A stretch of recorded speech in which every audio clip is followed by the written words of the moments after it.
Hey guys, back for another video today. So we're going to talk a little bit about what they call black fatigue, or people's negative experiences with black people. So I just got done with a bit of an interaction with someone. I wouldn't say it was pleasant or unpleasant, but it was a situation nonetheless where we tend to handle it bad. Unfortunately, black people handle it poorly. Um, so picture yourself in a nice neighborhood, right? Nice neighborhood, and somebody's just staring at you constantly, staring at you, staring at you, staring at you, and they won't really look away. They're kind of like making it fairly obvious that, hey, they're uncomfortable with your presence being there. What do black people tend to do in that situation? We tend to either get aggressive, approach, get angry, do all this stuff, right? And that's what is expected of us to do.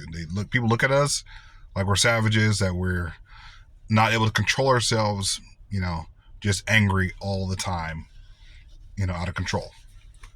And that's pushed on social media a lot, especially in a lot of rap videos, black social media influencers, sports, where there's a lot of black people, tends to be an issue, right? So those are some of the things we really want to avoid. Now, let's talk about my experience that I just got done with a moment ago. I wouldn't say it a moment ago, but my wife is at an interview. And this is a nice little town, right? Very nice little town. Not where we're at, where we live, but nice little town nonetheless. So it's majority, I'm going to say like 98% white, 95. Because I've seen like one other black person's town, maybe a Hispanic person, give or take, right? So now this experience was a little odd because it's been a while since I've had any kind of weird interactions with people. Typically, most people are cool, with the occasional stare, but it's never nothing like the way I just had it here. So, took my wife to an interview, drove down the street. She needs a couple hours, like a couple hour interview.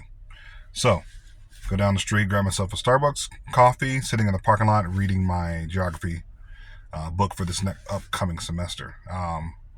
Pretty excited about this upcoming semester. But sitting there, nonetheless, reading and drinking my coffee. Now, the parking lot that I'm sitting in is D&B Supply. There's Starbucks, where I went and got Starbucks, coffee, and a couple other stores. So I'm just sitting in the parking lot, drinking my coffee, because it's commercial, right? Commercial. So there's other people in their vehicles. So I'm sitting there in the vehicle, and I notice there's a truck that pulls up right across from me, right? About a Dodge Ram or so. Pulls up right across from me. And the man does not get out of his truck, which kind of alerts me, because most people, they grab their wallet, they sit there for a minute, they're on their phone doing their thing, and then they get out and then they go inside. Well, red flag for me, bit of a flag for me, is the person sitting in his vehicle for a long period of time, just like I am, but he's sitting there staring at me, and we're like right across the way from each other. Like, I'm in this parking spot and he's right across. We're in diagonal parking spots, right across from each other.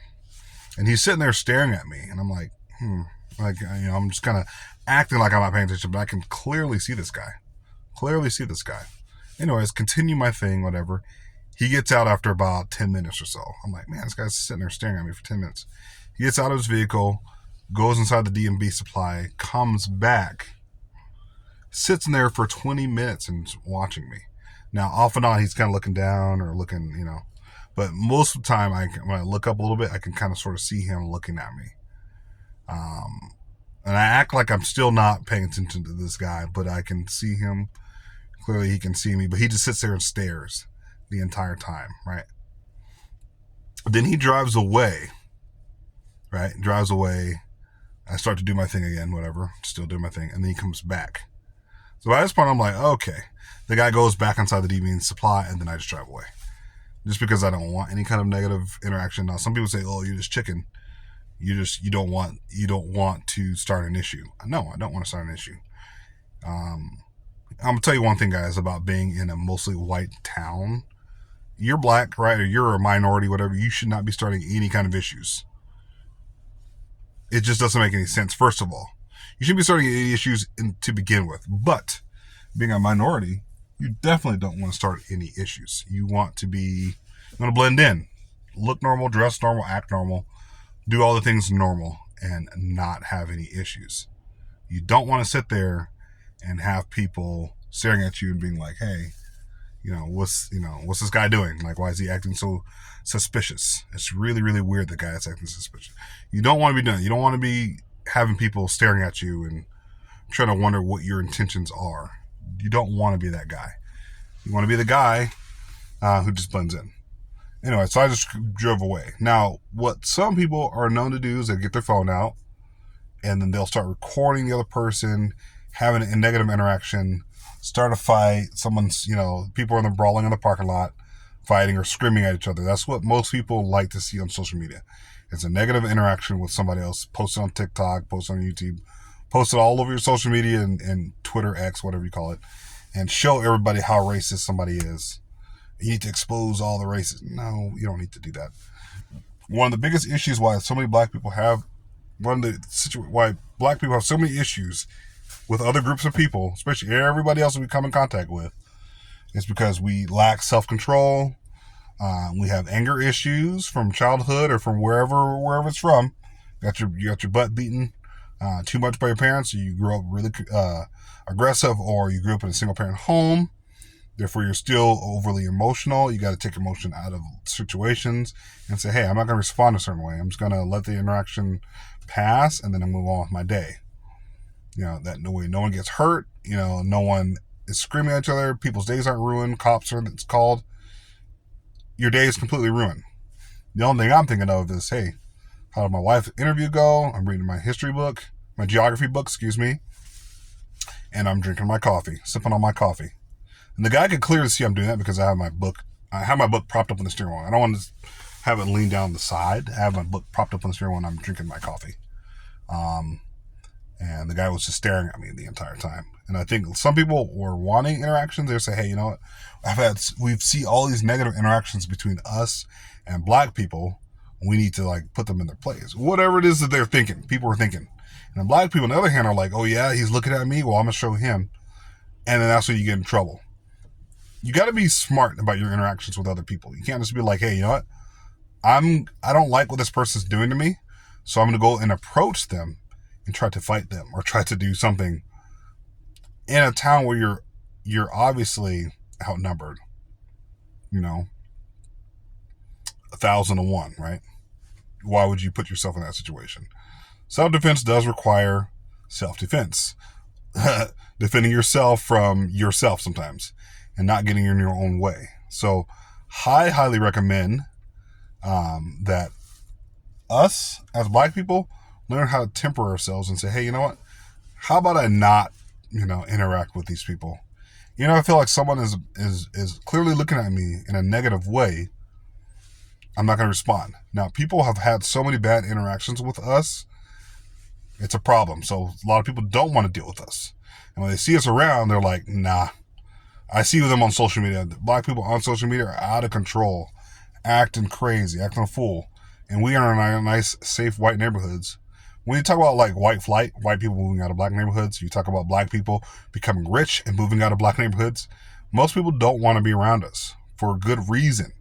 Because people are afraid of what we're going to do, right?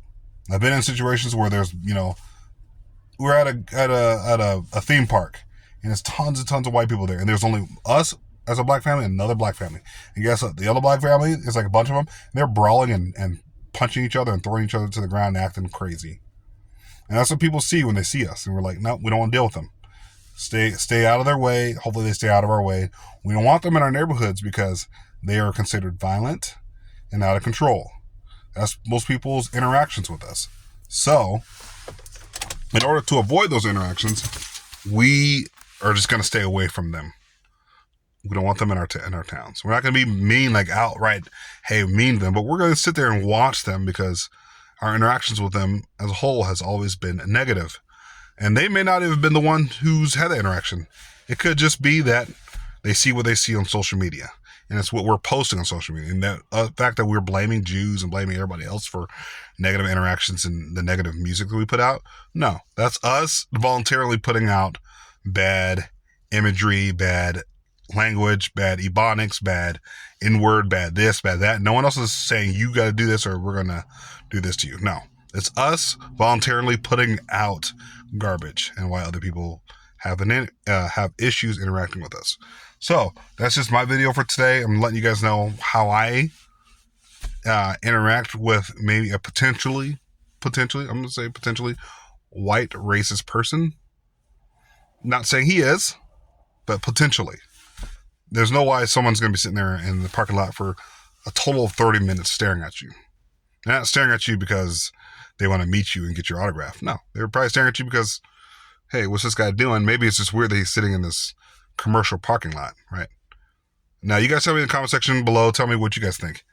If you're like have you ever sat in your truck or your car for 20, 30 minutes, while you're waiting for someone in a commercial parking lot? Most people have.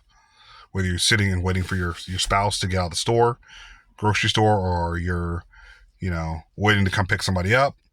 It happens all the time. So that's all I got for you guys today. Hit that like, subscribe button. Continue to check out my content, and I'll talk to you guys later. Love you guys. Peace.